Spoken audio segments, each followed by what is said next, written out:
It's something I look forward to every weekend. You know, I really enjoy the feeling of coming to live games, being in amongst all the supporters and just being able to enjoy the live football match the same way as everybody else in the stadium does.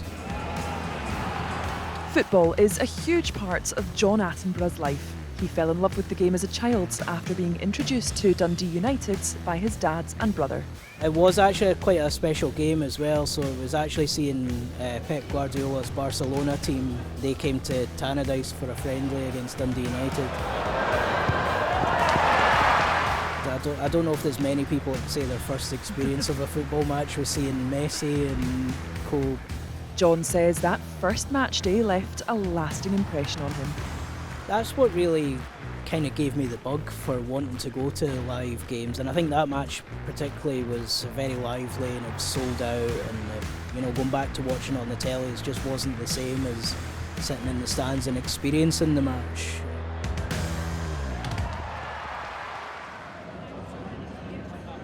John was born with two rare eye conditions. His sight gradually deteriorated until it began to affect how he experienced the games.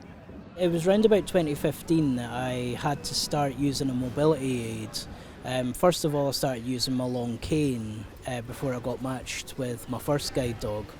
And that kind of changed the whole football experience for me, because then you have to kind of think about, accessible entrances, accessible seating, and things like that. Come with me and guide dog Sam to Palmerston Park today in Dumfries for Queen of the South versus Annan in a local derby. Having a guide dog meant John could continue going along to games up and down the country. Together they visited all 42 SPFL grounds to raise awareness of the importance of accessibility. Me and Sam over the past couple of years have travelled around all of Scotland, visiting all the grounds and sort of experienced what match days like from the top of the Premiership right down to the bottom of League Two.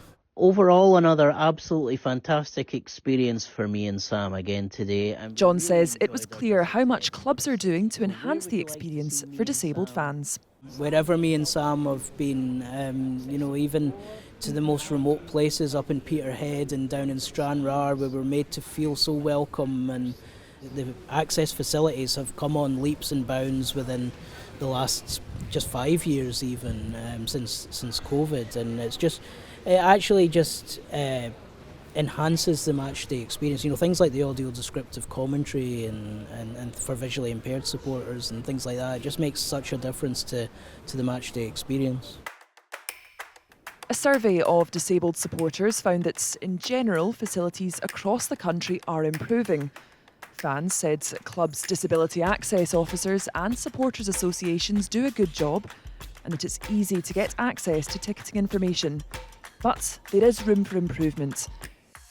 82% rated parking as average to very poor, and 61% said shelter was average or worse. The work was led by Stephen Resides, a lifelong Motherwell supporter who has cerebral palsy. My first Motherwell game was when I was 4 years old, and I've been coming back ever since. And I think you get the bug for football right away. I think for me as well, growing up with a disability, for 90 minutes you could come here and just escape whatever was going on in your life for 90. So don't get me wrong, my Motherwell was always great, the 90 minutes that you watch, but I think that's the beauty in a club like this, is that you never know what you're going to get. So Fir Park's always been a place that I can just come and have freedom in my head for 90 minutes. Being a wheelchair user, how has that affected the way that you're able to access games? I think it's getting better, but I still think we've got a way to go. What I'd look for is elevated views everywhere. Unfortunately, we don't have one here at Motherwell because the stadium's quite old. So when you're asking for these things, I think you need to factor in what the club have available to them. It's not just as simple as going, put an elevated view and get it done. But it's about having these conversations, and it's about making sure that we can increment progress bit by bit. Stephen volunteers with the Scottish Football Supporters Association, which aims to amplify fans' voices. About a year ago, we realised that this was an area which really wasn't being covered particularly. There had been a disabled supporters organisation in the past which had rather faded away. How important is it for disabled football fans to have that kind of collective voice to say, yeah, these are the things that are being done really well, but this is also what could improve that matchday experience for us?